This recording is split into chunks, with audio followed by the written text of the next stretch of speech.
Go to Genesis chapter 13. Genesis 13, I'm reading verses 14 through 17. Is this good stuff? I feel like something is about to happen.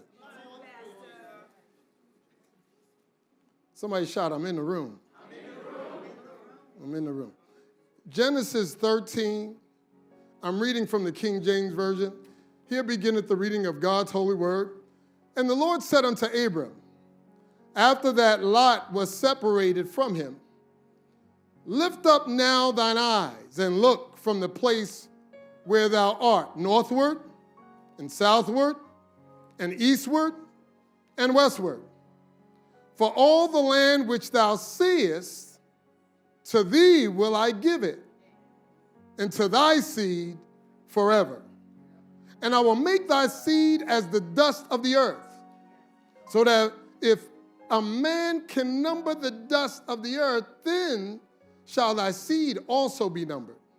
Arise, walk through the land in the length of it and in the breadth of it, for I will give it unto thee.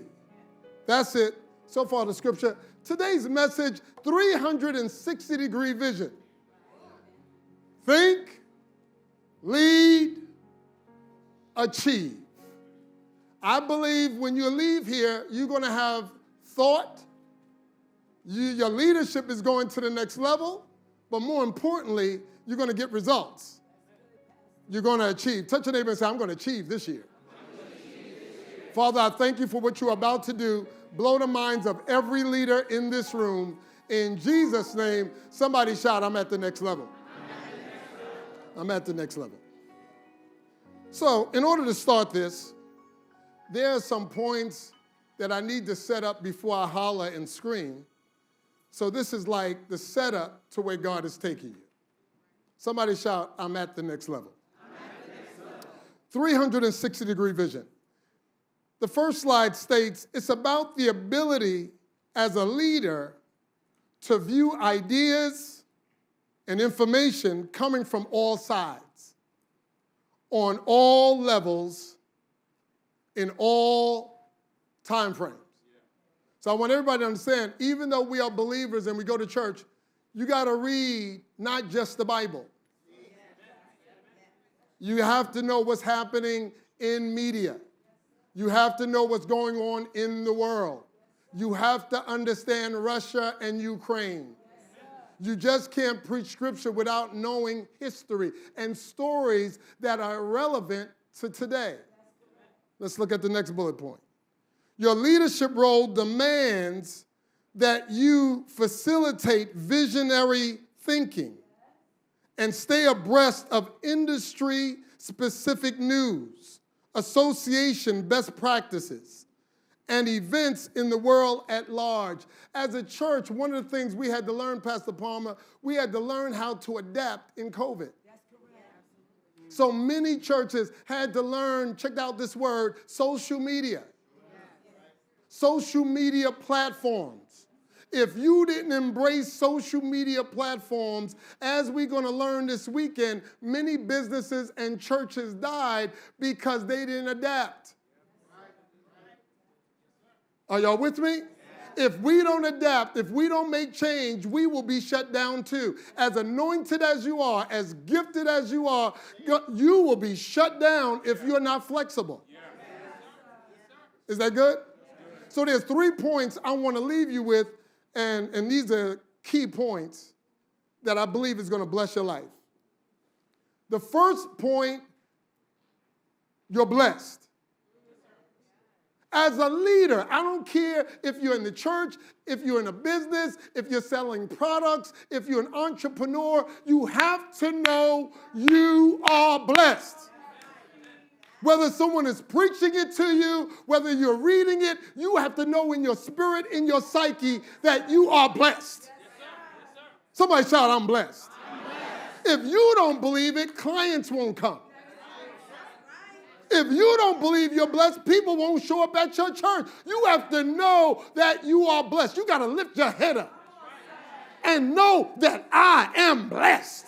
It's not arrogance. It's not pride. It's not self-righteousness. It's a confidence knowing God has blessed you. Somebody shout, I'm blessed. So let's define what blessing means. Blessing just means, lady, that God's hand is on you. That you are favored. I don't know about you, but when I come into church, I believe I'm God's favorite. I just believe that. I believe every time I walk in the room, God smiles at me. And I believe everybody in the room should have that same testimony. That when you walk in the room, God says you are favored. He marked you. He let you know you will survive COVID or any other traumatic experience because you are blessed. Somebody shout, I'm blessed. So that's the first bullet point. We're going to deal with that in a second. I'm blessed. Somebody shout, I'm blessed. No, say it like you believe it. I'm blessed. Say it with some, I'm blessed. Say it like you Mufasa, I am blessed. Say it like you're Simba, I'm blessed. I'm blessed, I'm blessed, I'm blessed. The second bullet point, if you're going to lead, this is so good. I'm going to love this one. If you're going to lead, Pastor Scott, you have to learn how to separate. And that's more than just people. You got to separate from some old systems, some old methods, some old theological ideas that don't work in this season, but we're in a new season. So such a neighbor says, I got to adjust to separate it. The third bullet point, I like this one. You have to have vision. Why lead if you have no vision? Like, why even take the position if you're not going to see further than where you are? So these are the three key bullet points that we're going to deal with today, and all three deal with think, lead, and achieve. I'm blessed. Somebody shout, I'm blessed. Let's go to the next slide. I'm blessed. You got to know as an individual you're blessed. You have to know that I know I'm blessed. That because I'm blessed, there's certain things that other people will die in, I will survive it. Not because I'm all that in a bag of lightly salted Lay's potato chips, but because God put his hand on me to help me get through difficult situations, I'm blessed. You thrive while everybody is trying to survive. That's when you know you are blessed. I'm blessed. But because you're blessed, check this out, that means your ministry is blessed.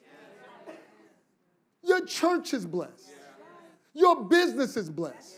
My family's blessed. It's for everybody around me. I'm blessed. I'm blessed. Everything I touch, I'm blessed. The scripture says I'm blessed in the city. I'm blessed in the field. That means I'm blessed on 42nd Street. I'm blessed on 34th Street. I'm blessed on Wall Street. But it also means I'm blessed in Suffolk County. It also means I'm blessed in Chesapeake, Virginia. It also means I'm blessed in Chicago. I'm also blessed in Jamaica, West Indies, Ireland. I'm also blessed in Trinidad, Tobago. I'm also blessed in Haiti. I'm also blessed in Brooklyn. I'm blessed. That means wherever I place my feet, I am blessed. That means Judah is not just going to survive in West Sayville. Wherever I place Judah, it is because I'm blessed. Somebody shout, I'm blessed.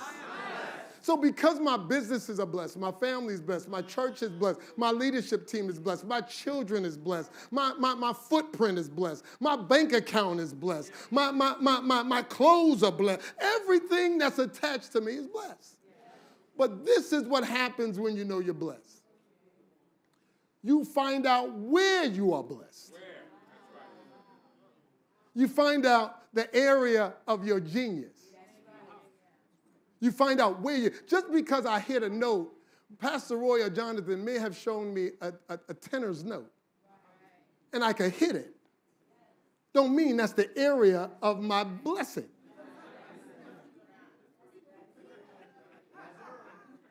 Because if it takes hard work, I'm not blessed in that area. The area of my genius should come easy. And if singing is hard for me, that's not my genius. That may be what I want to be. I want to sing like Luther, but it never came out that way. I got to stay in the area of my genius.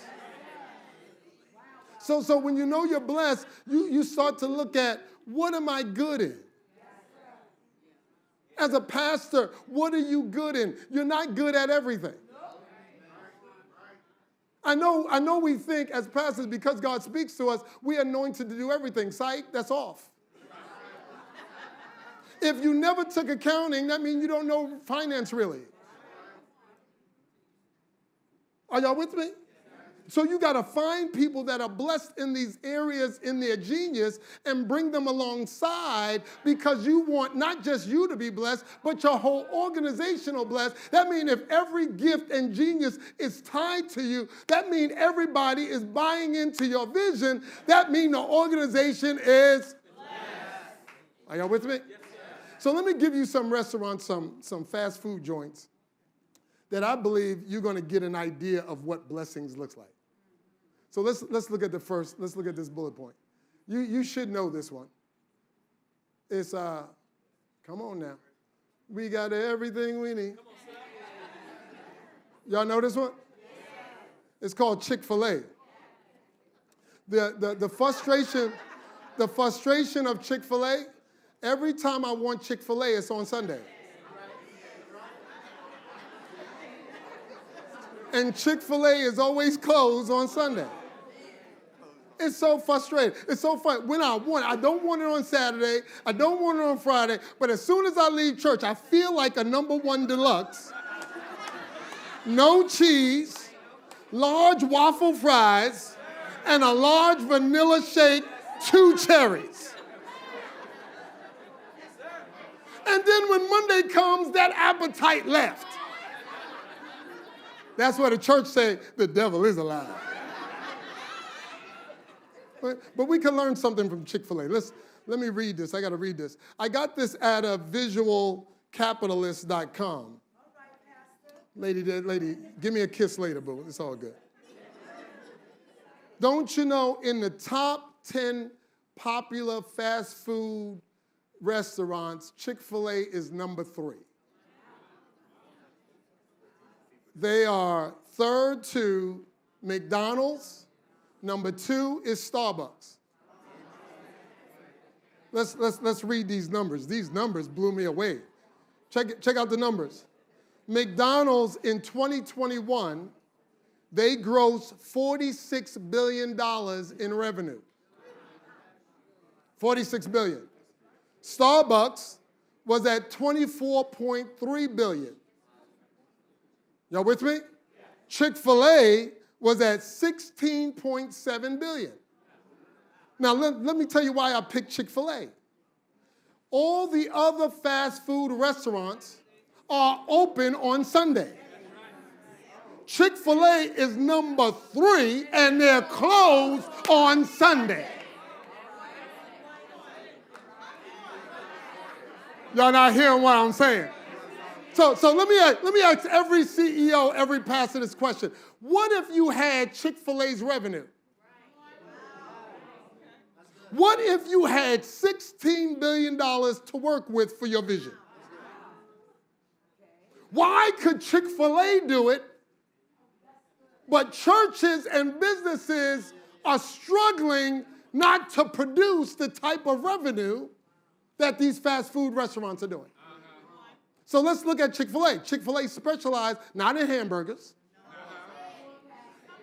They strictly focus on chicken. Now y'all know that's my favorite restaurant. Because everybody knows Pastor loves chicken. Yeah, I love chicken. They're not trying to make hamburgers. Chick-fil-A is not trying to make turkey sandwiches. They're not trying to do everything else. They stay in the area of their genius, and they make chicken. They make chicken. They make chicken so much, other fast food joints are trying to match their chicken sandwich. People are dying over chicken sandwiches because they're in competition with Chick-fil-A. And Chick-fil-A is just staying in their zone.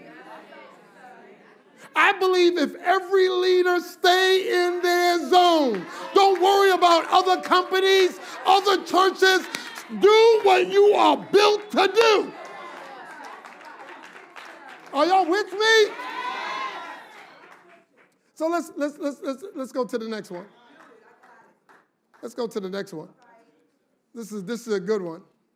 Let's go to the next slide. Is it there? I got everything I need. The next slide, everybody know this one.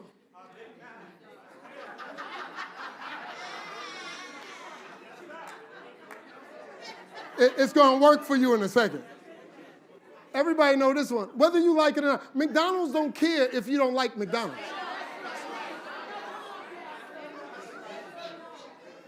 You know what I had to do? I had to learn. I'm not trying, check this out, I'm not trying to get everybody to like House of Judah. Everybody's not made for the House of Judah. You not liking McDonald's don't mean McDonald's are like, oh my God, what are we going to do? Let me tell you the difference between McDonald's and Chick-fil-A. McDonald's is in Asia. McDonald's is in Europe. McDonald's is global. One day, a new Chick-fil-A was built in my neighborhood, and my daughter called me and said, Pasty, McDonald's is in trouble because McDonald's is like a few stores down. I said, Christine, McDonald's not in trouble. McDonald's don't care if Chick-fil-A just built it. Chick-fil-A is not in Asia. McDonald's is in Asia.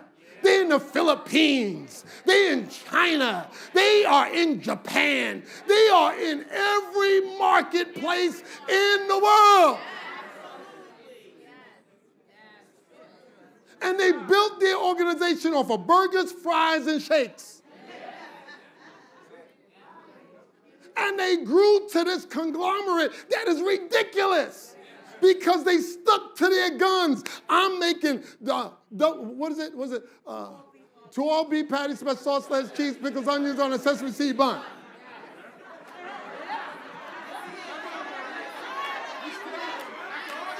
That's all. That's their vision.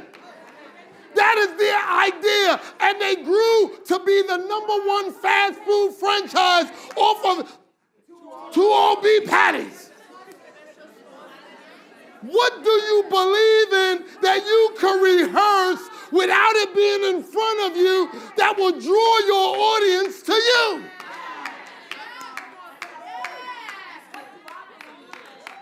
McDonald's. Every kid, if you got children, they had McDonald's. I'm so glad Joshua grew because I got tired of taking him to McDonald's.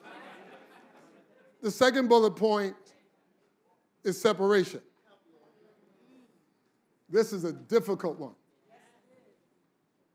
because I've learned, Pastor Scott, that one of the most difficult things that a leader could do is separate from what's not working.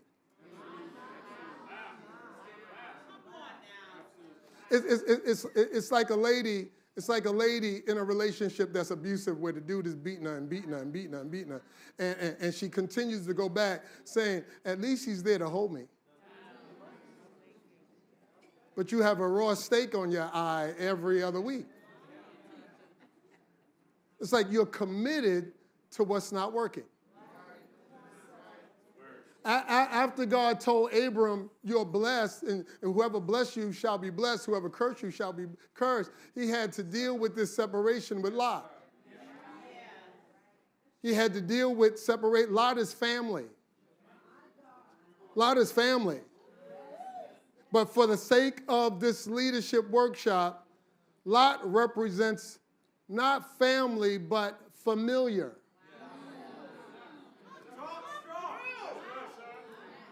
How many of you are willing to separate from what you are familiar with? I think I'm in the room. I think God put me in the right room at the right time with the right people to deliver this word on separation. Separating from the familiar. Sometimes it takes people you need to separate from. But then there are systems you need to separate from. If there's anything I learned when we moved out to West Sayville, it's separating from systems that I was used to. Yes, sir. In the 5 boroughs, you can have a revival from Monday to Sunday. And people will get on the number 1 bus, the number 5 bus, the number 2, the number 3 train, the number 1, all that stuff because they got all of this transportation. One of the things I had to learn in Suffolk, if you miss the bus today, you better show up tomorrow. There is no every 5-minute bus schedule. If you miss it, well, call your boss. I'm not coming in today. I tried to have a revival. As soon as we moved in here, I tried to have a revival. I said, we're going to have a revival from Wednesday to Sunday. Wednesday showed up, it was like 20 of us. Thursday showed up, my wife didn't want to come. And Christine had the nerve to say, I'm not going. Friday, there's some more people that showed up. And I was like, okay. Saturday, forget it. They showed up on Sunday, and I had to learn something. I could either stick to my guns and say, no, we're doing this. Or I'm going to preach to myself. So I learned something. Have next level leadership on Friday and Saturday. Send them home, come back next year. At least I'm not talking to myself. But if I stick to Brooklyn, Queens, Manhattan, Staten Island, the Bronx, I wouldn't be talking to nobody. So I had to separate from the familiar. Let's look at the next bullet point. This is good. You had to separate from the familiar, but also the familiar is closely, they cousin Pookie in them. They Shaquita, they Ray Ray, they Julio. You grew up with them. That's all you know. And one of the things I learned, just because that group helped you get here, don't mean it's the group that's going to help you get. And I had to learn that. I had to learn because you get so used to someone that grew with you. They were in your living room with you. They were at the storefront with you. And they handled the books at a certain way in a certain time, and they were good, but they didn't know Excel. They didn't know PowerPoint. They didn't know the cutting-edge systems that can help your business go to Chick-fil-A. We stick to what we know. We don't want to separate. Let's go to the next bullet point. This is good. This is a good one. Is this good? We're about to shout in a second. The familiar keeps you from what's next. That's right. All day, every day. As long as you're just stuck with how church used to be. Many people after COVID is trying to go back to church as usual.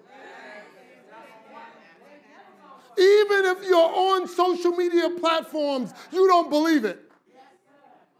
You're doing it trying to get by, trying to get back to normal. And God is saying it's never going back.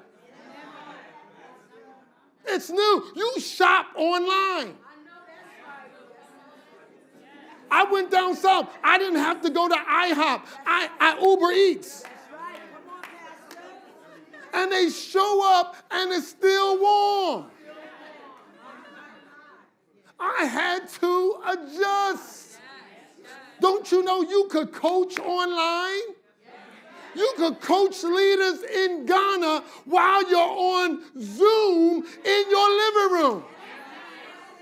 You don't have to pay an airline ticket. You don't have to get a car. You could just stay in your living room and say, you know what? This is what leadership really can do for you. But if you don't separate from the familiar, you're missing what's next. So this is where we're going to have church a little bit. Let's go to the next slide. This is good stuff here. This is what I want to do. Who has a Blockbuster card on them? If you have a Blockbuster card, I'll give you $20 tonight. You can look in your wallet. Lady Dondi, you got a Blockbuster card. You got a Blockbuster card. Don't you know, when me and my wife got married, one of the things we used to do on a Friday night, Joshua wasn't here yet. Maybe this is how Joshua got here. I don't know. But there was a Blockbuster on Northern Boulevard.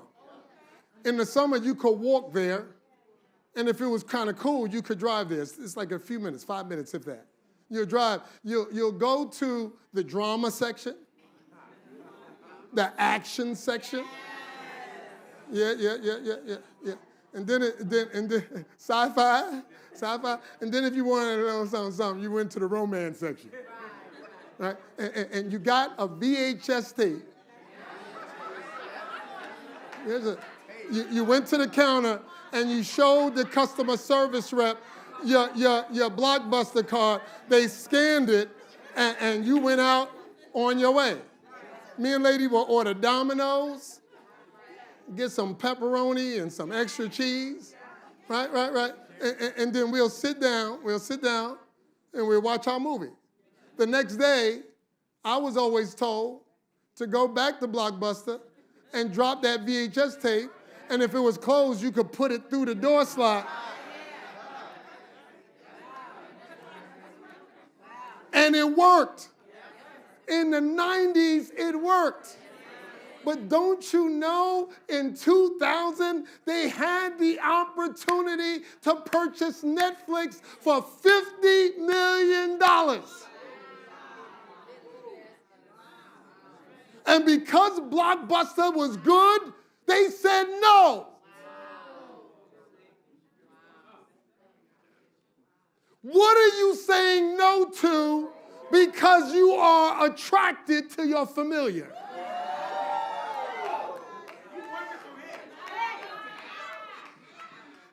Is this good stuff? I'm going to work it a little bit. They said no, and then in the late 2018-19, Netflix became over $170 billion industry. That could have been Blockbuster. So let's look at the timeline. Bishop Douglas, you're going to like this. Let's look at the timeline. So check this out. Blockbuster was born in 1985. I didn't even know that. 1985, it was born. Netflix was born in 1997. It's 12 years different, right? Blockbuster in 2000 refused to buy Netflix because they were good. How many of you think you're good? Don't raise your hand, not in Netflix. It's going to be a problem if you raise your hand now, because you're starting to question, what will I miss sticking to what I know? Okay, is this good stuff? So check this out. This is good stuff. In 2007, Netflix launched another project.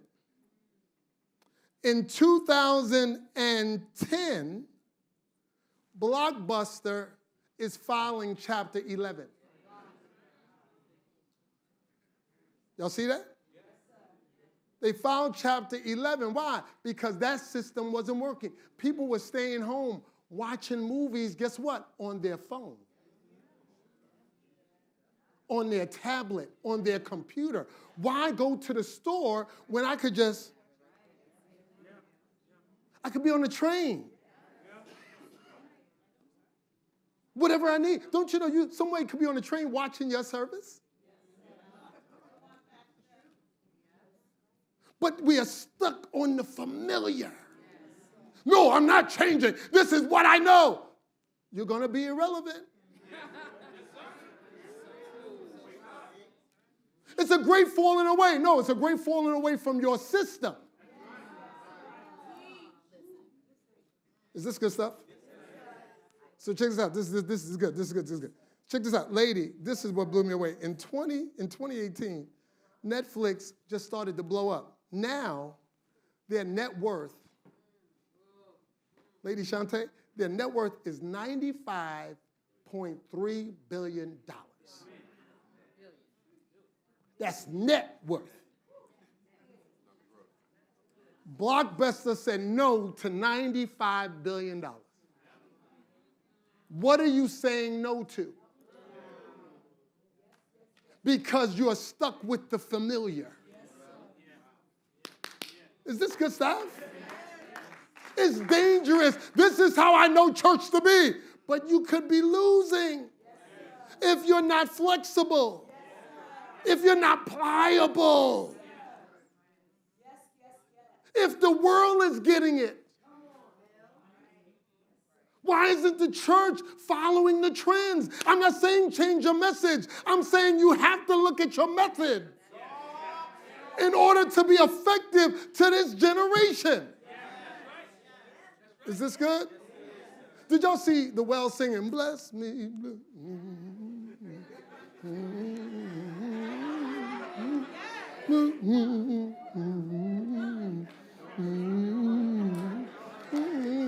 Some church folk are like, but if I'm going to win my son that's 18, you better say, bless me.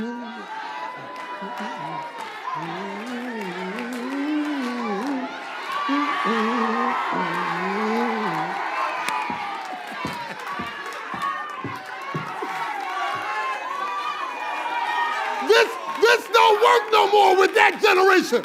Bless me, bless me. You better put some life in that thing.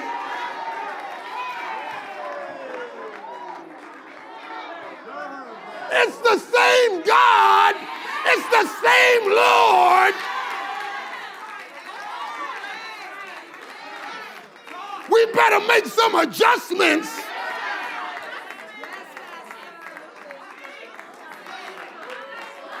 Do y'all hear what I'm saying? I want our churches to be Netflix. I want us to be Chick-fil-A.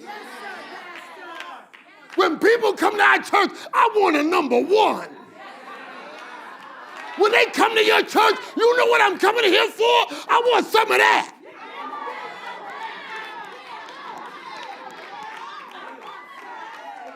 Do y'all feel what I'm saying? You can get stuck in a system. We preach all the time. God is going to do a new thing, but we go back to an old thing. God said, do a new thing, but we go back to the same thing. There should be some fresh revelation. There should be some fresh ideas, some fresh strategies to get everybody to buy in. Is that good? So that was just a second bullet point. Is that good? Let's go to the next slide. This is the last slide. This is good stuff. Lady, pass me. Yeah, thank you. I'm getting happy up here. The well and the gatekeepers had me working.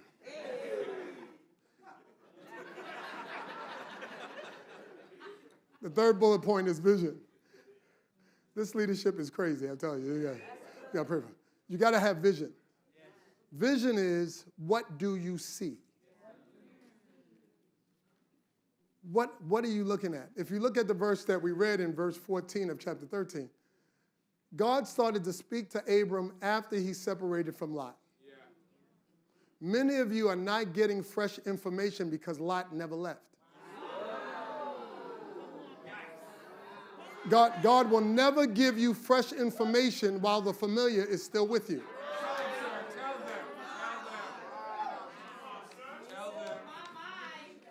As soon as Lot left, God said to Abram, look at verse 14.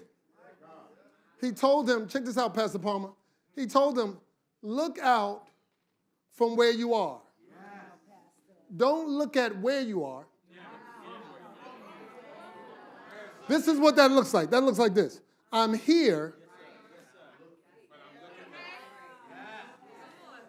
but I see something bigger than where I'm at. But if I'm looking at where I'm at, I'm never able to see what God could give me. Because I'm always looking at, is this, let's go through the bullet point, because I want to do this before I preach. Let's go to the next bullet point. What do you see? 360 degrees. Lift up your eyes, look from where you are, the north, south, east, and west. Yeah. God said, I will give it to you when you see it. Yeah. A few years ago, Steve Harvey made this statement. Steve Harvey said, if you could envision it in your mind, you'll be able to hold it in your hand. That means if God emails you, okay, that's old school. If God tweets you, no, that's old school too. If God DMs you, if God downloads something in your spirit, that means what's in your spirit that God downloaded is yours. Where you are is not yours. Y'all not hearing what I'm saying. See, the problem with us, you're looking at your bank account and making a determination based on your knowledge. But if you get the right eyes on your bank account, they'll look at it and say, you know what, you could do this. If you move that over here, you could be able to do that. But your immature or ignorant eyes is on something that you're unfamiliar with, and you're coming to a conclusion based on your ignorance.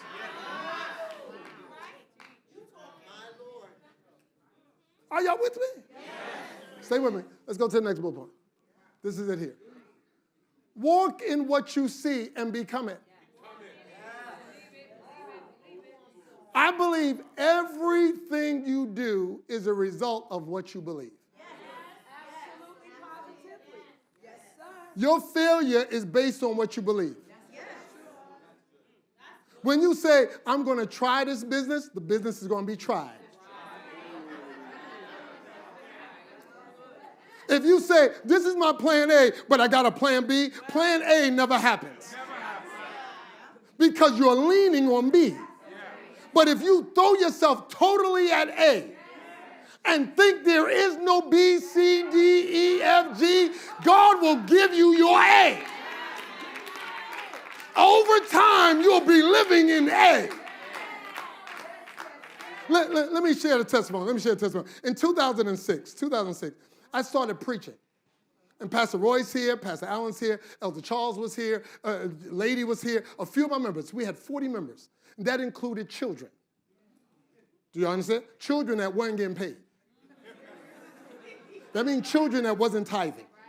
Children that weren't giving offering. That means we probably had like maybe 30 adults. 30 adults that bought in.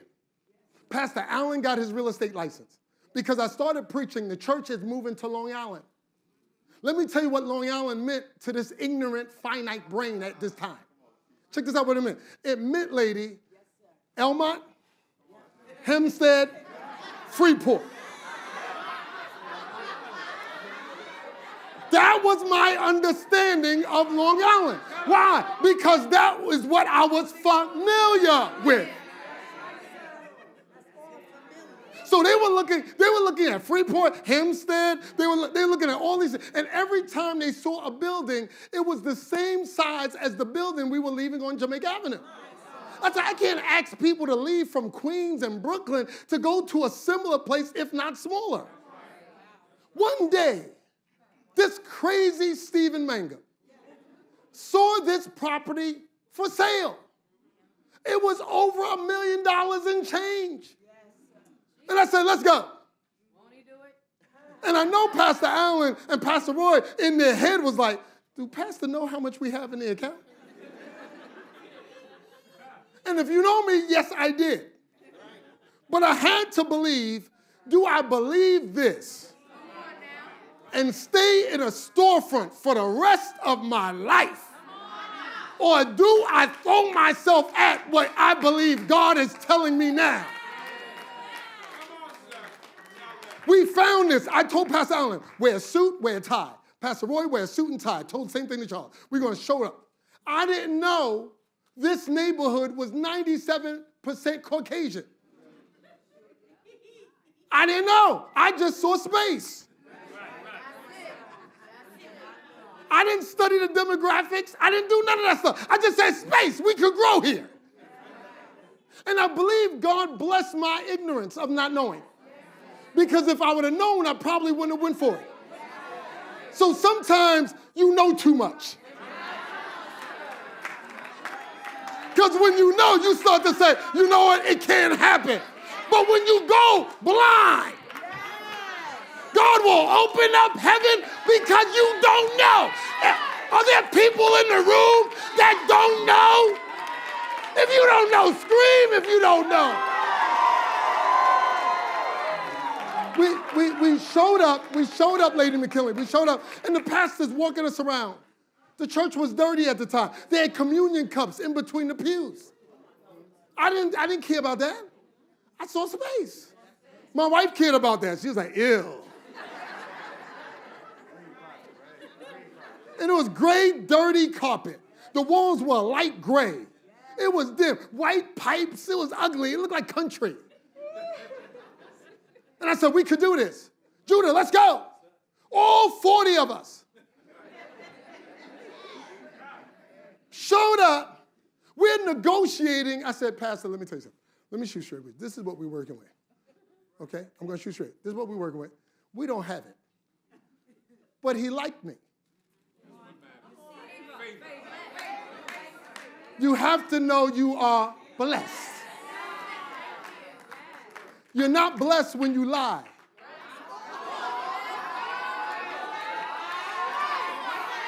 You're blessed when you say, this is what I'm working with. This is all I got. All I have is a little pot of oil. All I have is a jawbone of an ass. I don't have much. But when you're honest, God will say, I could take your little. Do I have any believers in the room? So let me finish. This is testimony story. This is testimony story. So we went to the lawyer. We went to the lawyer. Check this out. For over $1 million, you have to leave in between 15 and 20%. Guess what he took? He only took $15,000.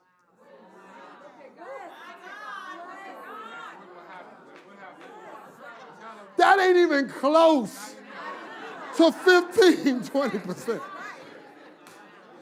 Pastor Q, is that less than 1%?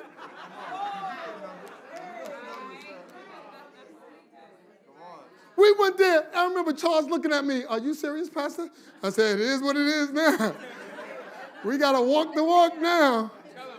And we showed up at closing. We closed in August 9, 2007. We closed.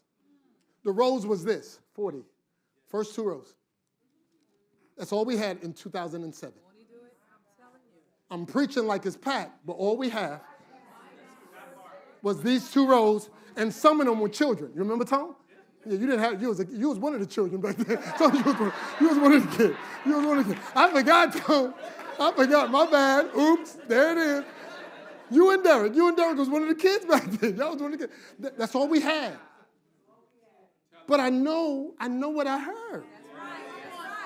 And I didn't want to be a part of the familiar. Don't you know, in 2009, the church was packed.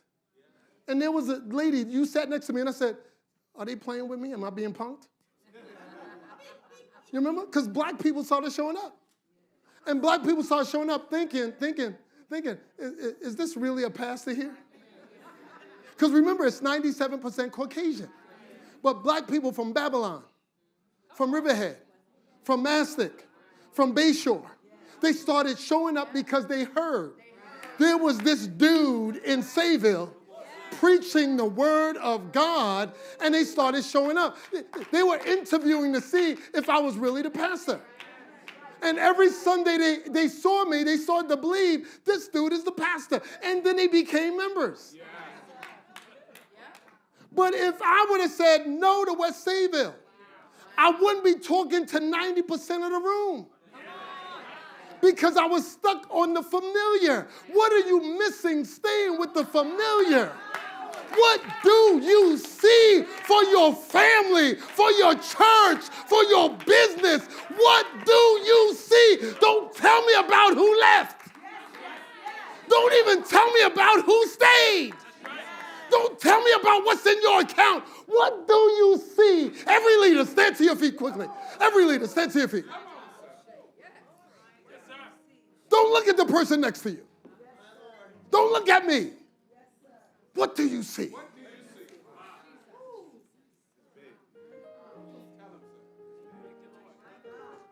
What do you see for yourself? It's bigger than where you are. Don't be limited by who's around you. What do you see? Mike Burnett, we're building a 28,000 square foot facility in Central Islip, New York. From my living room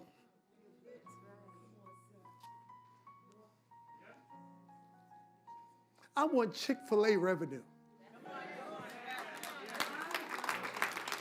Do y'all feel what I'm saying?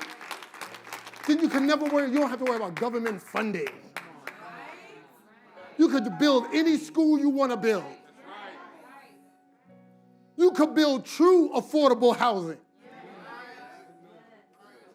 Because you have the revenue, you have the resources. What do you see? Don't tell me about church. What do you see? He told Abram, look out from where you are. Pastor Scott, this is what I love. He said, whatever you see, I will give it to you. That means you don't even have to work. God is, if you see it and you go for it, God said, I'll give it to you. I'll sign the deed over to you. What do you see? As a leader, what do you see? Kati, what do you see? What do you see? Lady Bailey, what do you see? Mike Rodriguez, what do you see? This is a game changer. Don't look back. If you start hanging out with people you're familiar with, that ain't what God is showing you. Because what you see will make you uncomfortable. That's how you know it's what God is bringing you to. If you go to an area and you say, you know what, I know how to do this, I know that ain't where God is taking you. He's taking you where? To Seattle, Washington. I never been there. I never lived there. I have to like the Mariners now?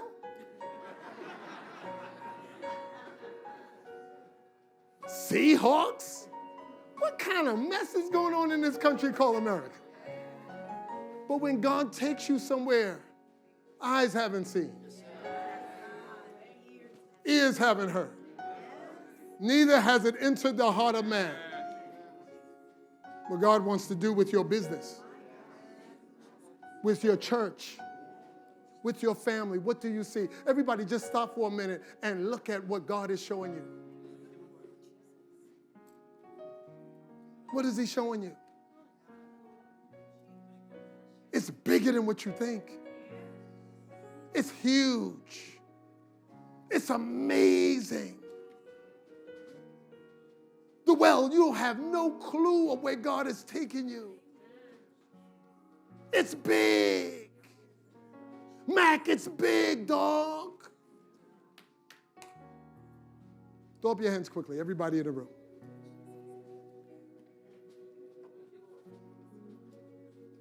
God has something big for you. Pastor Kotler, God has something huge. Pastor Prophet Manning, God has something big. You're not over. You're just getting started.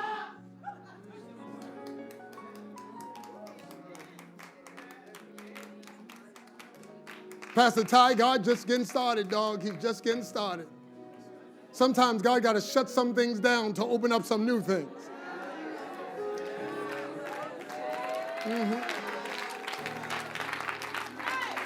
Somebody shout, this is going to be big. New clients, new staff, new land, new opportunities. Do y'all sense it? Come on, throw it up high, throw it up high.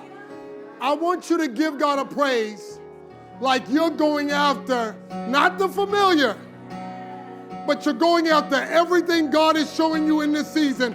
Give God a praise. Do it, do it, do it, do it, do it, do it, do it. What do you see?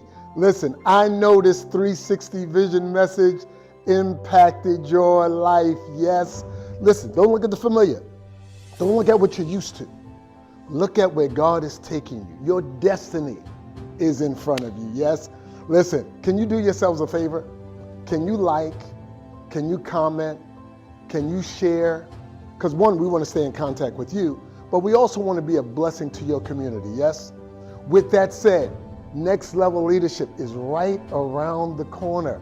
Get your access now. Register, not just you, but register you and your team so you could experience, check this out, exponential growth. It's going to be a game changer for you, your ministry, your business, your family, yes? So get your access.